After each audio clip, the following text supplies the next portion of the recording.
हाँ जी बेटा, टेम्परेचर हो गया था एबायोटिक फैक्टर में। अब जो नेक्स्ट एबायोटिक फैक्टर आता है वो है वाटर। देखो, वाटर की अगर हम बात करें, वाटर एक ऐसा फैक्टर है जिसकी बिना लाइफ शायद पॉसिबल ही नहीं थी। क्यों? कई से रीजन है। कैसे? कि जो वाटर है फोटोसिंथेसिस में एक रॉ मटेरियल है जो कि ऑक्सीजन को रिलीज करता है। ऑक्सीजन आई, ये कारण था कि अर्थ के ऊपर ऑक्सीजेनिक जो एनिमल्स थे उनकी इवोल्यूशन हुई। अगर ऑक्सीजन नहीं होती तो हम नहीं होते। दैट मीन्स कि अगर लाइफ पॉसिबल हुई अर्थ के ऊपर, वो किसकी वजह से हुई? वाटर की वजह से हुई। इतना ही नहीं, चाहे वो प्लांट्स की प्रोडक्टिविटी है, उनका डिस्ट्रीब्यूशन है, हर चीज को वाटर क्या करता है? अफेक्ट करता है। अगर हम एक एग्जाम्पल लेने की कोशिश करें कि कहाँ पर कितना कितना वाटर है ना, हम उसको मेजर करते हैं कि जो एवरग्रीन ट्रॉपिकल फॉरेस्ट है वहाँ पर 250 से 400 सेंटीमीटर तक जो रेनफॉल है वो देखने को मिलता है। डेजर्ट में वो 25 सेंटीमीटर से ही कम होता है। यानी कि हर जगह, हर प्लेस पे जो भी ज्योग्राफिकल एरिया है वहाँ की जो वेजिटेशन है वो रेनफॉल को क्या करती है? अफेक्ट करती है। कि जितनी ज़्यादा वेजिटेशन उतना ही ज़्यादा वहाँ पर रेनफॉल होता है, और जितनी वेजिटेशन कम उतना ही जो रेनफॉल है वो वहाँ पर क्या होता है? कम होता है। अब हम बात करते हैं उन प्लांट्स की, यानी कि उन टेरेस्ट्रियल प्लांट्स की और वाटर अवेलेबिलिटी की। कि कुछ ऐसे भी हैं जो कि बिल्कुल नमी वाली सॉइल, नमी मतलब मॉइस्ट सॉइल में रहते हैं, है ना। कुछ ऐसे भी प्लांट होते हैं जो कि पर्टिकुलर कहाँ पर रहते हैं? वाटर के अंदर। कुछ ऐसे रहते हैं जहाँ पर वाटर बहुत कम होता है। तो बेटा, प्लांट कैसे वाटर के अंदर ग्रो कर रहे हैं? हैबिटेट क्या है? हैबिटेट का मतलब वहाँ पर वाटर यानी कि मॉइस्चर कंटेंट कैसा है, उसके बेस पे हम इनको मेजरली 3 कैटेगरीज के अंदर डिवाइड करते हैं। हाइग्रोफाइट, मीजोफाइट और इसके अलावा जीरोफाइट। क्या जो टेरेस्ट्रियल प्लांट्स रहते हैं उनको कितना वाटर मिल रहा है, यानी कि वाटर अमाउंट कितनी है, वाटर कंडीशन कितनी है, उसके बेस पे हम उनको 3 कैटेगरीज के अंदर डिवाइड करते हैं। हाइग्रोफाइट, मीजोफाइट और इसके अलावा जीरोफाइट। देख लो, हाइग्रोफाइट वेट एरिया में, यानी कि जहाँ पर जो नमी वाली जगह रहती है वहाँ पर हमें देखने को मिलेंगे। इनकी स्टेम कैसी होती है? सॉफ्ट होती है, हाइट ज़्यादा लंबी होती नहीं, और जो लीव्स होती है वो काफ़ी थिन होती है।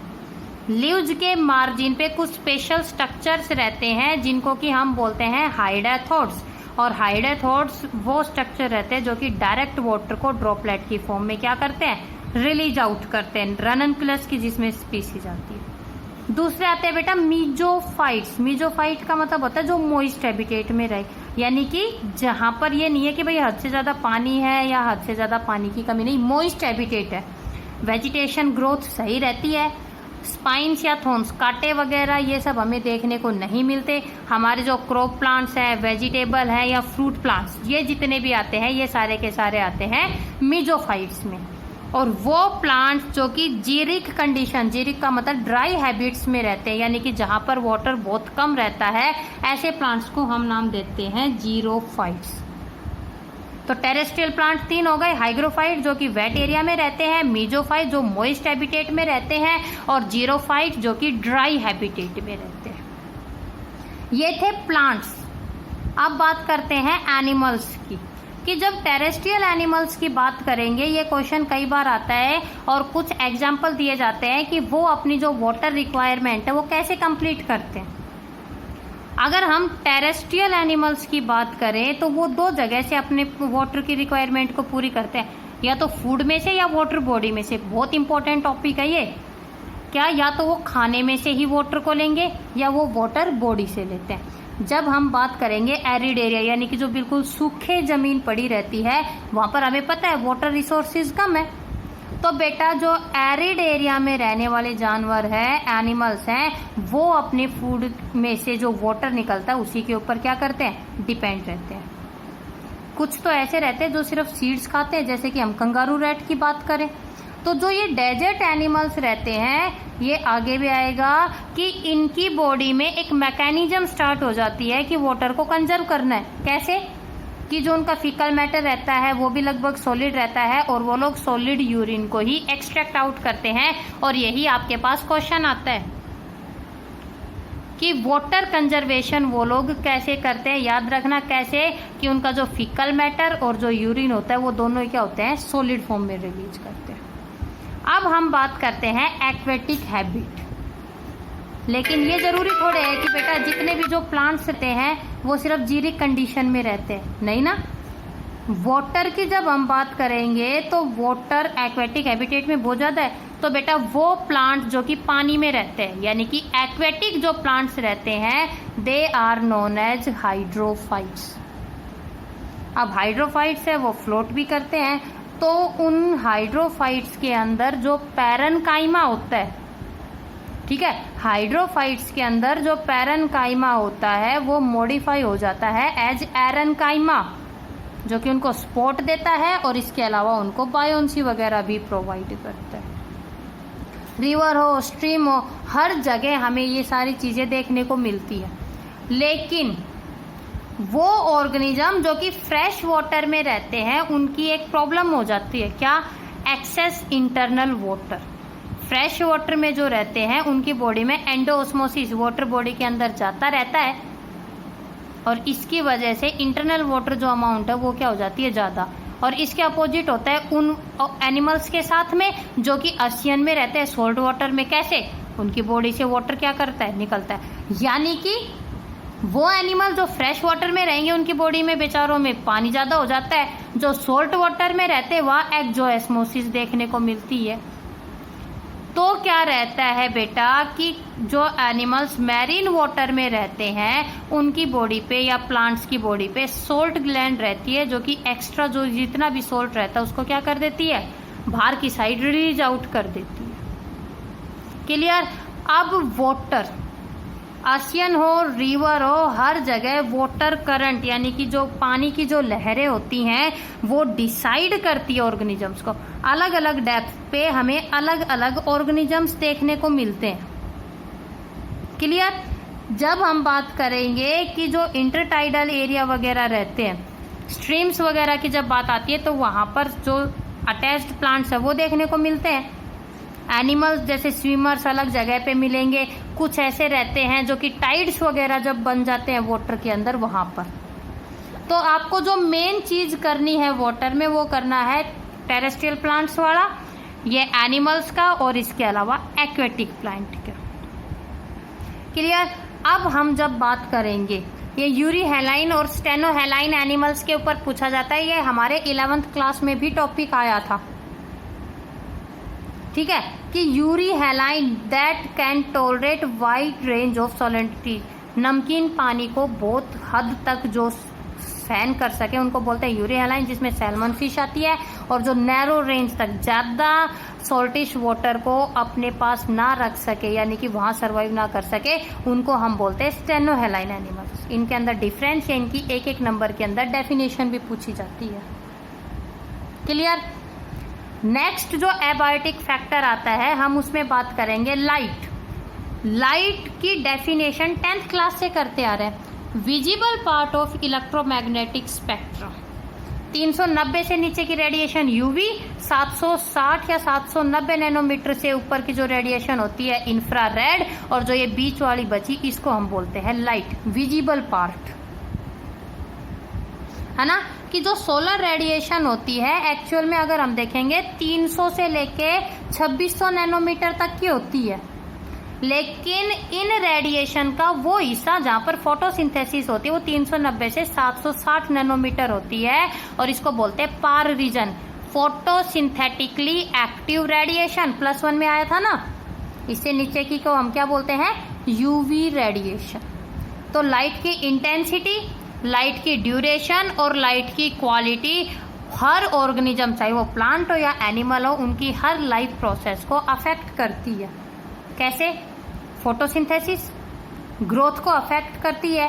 ट्रांसपीरेशन, अगर लाइट ज़्यादा है ट्रांसपीरेशन ज़्यादा, कम है तो ट्रांसपीरेशन कम। सीड की जर्मिनेशन में हेल्प करती है। पिगमेंटेशन, है ना, सर्दियों में हमारा कलर फेयर हो जाता है, गर्मियों में हमारा कलर डार्क हो जाता है। इससे रिलेटेड मैंने रूल भी बता दिया था स्टार्टिंग में कि बेटा हमें वो रूल ही याद कर ले। इससे ज़्यादा हमें नहीं करना। किस लिए नहीं करना? क्योंकि लाइट के ऊपर जो क्वेश्चंस रहते हैं वो बहुत कम आते हैं। फोटो पीरियोडिज्म, ध्यान करो, फोटो पीरियोडिज्म हमारे पास 11th क्लास में आई थी, जहाँ पर हमने short day plant, long day plant और डे न्यूट्रल, है ना, वो प्लांट जिनको मैच्योर होने के लिए दिन लंबे और रात छोटी चाहिए, लॉन्ग डे, जिनको दिन छोटे और रात बड़ी चाहिए वो शॉर्ट डे, और जिनको कुछ फर्क ना पड़ता उनको हम बोलते हैं डे न्यूट्रल प्लांट्स। तो जो ये लाइट की इंटेंसिटी है बहुत सी चीज़ों को अफेक्ट करती है। बर्ड माइग्रेशन, देखना कभी सर्दियों में कभी गर्मियों में जो बर्ड्स की ये माइग्रेशन चलती है, फ्लावरिंग जो चलती है, हाइबरनेशन जो चलती है, हर चीज को जो लाइट रहती है वो क्या करती है बेटा? अफेक्ट करती है।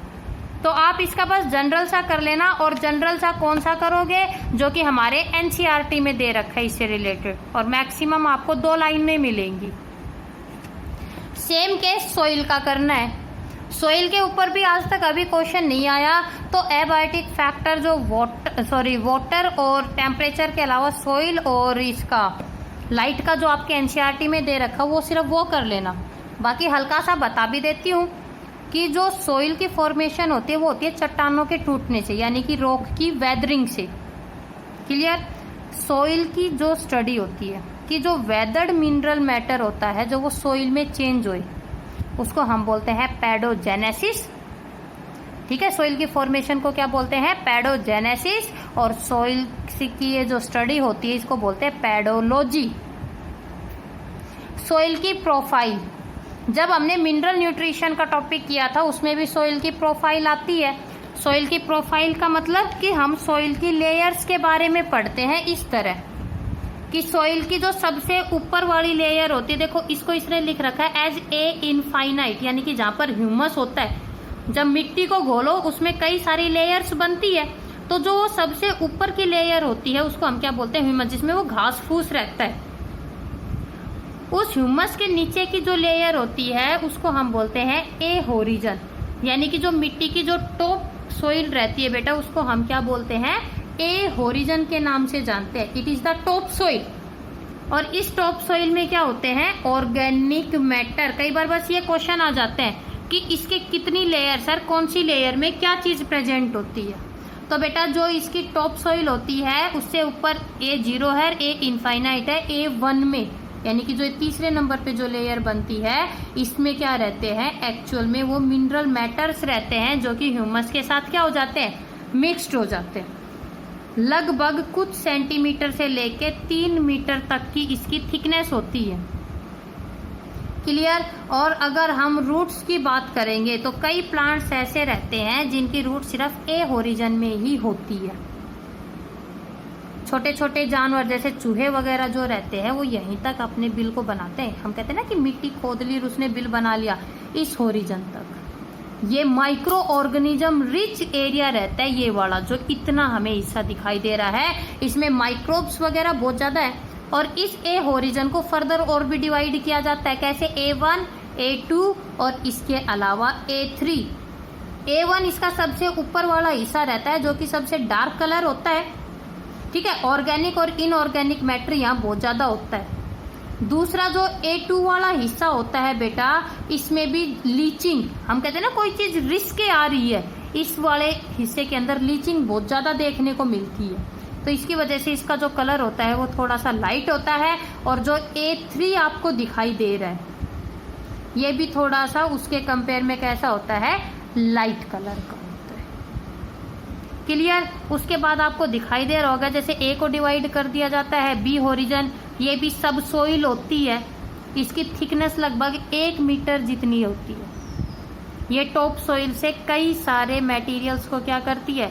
रिसीव करती है। जैसे जो B2 है इसमें इनऑर्गेनिक न्यूट्रिएंट्स होते हैं, जो B3 होता है ये A और C के बीच में प्रेजेंट होता है। क्लियर? तो आपको बस ये हल्का सा ही करना है कि कैसी होती है, वहां पर क्या कुछ प्रेजेंट होता है। क्लियर?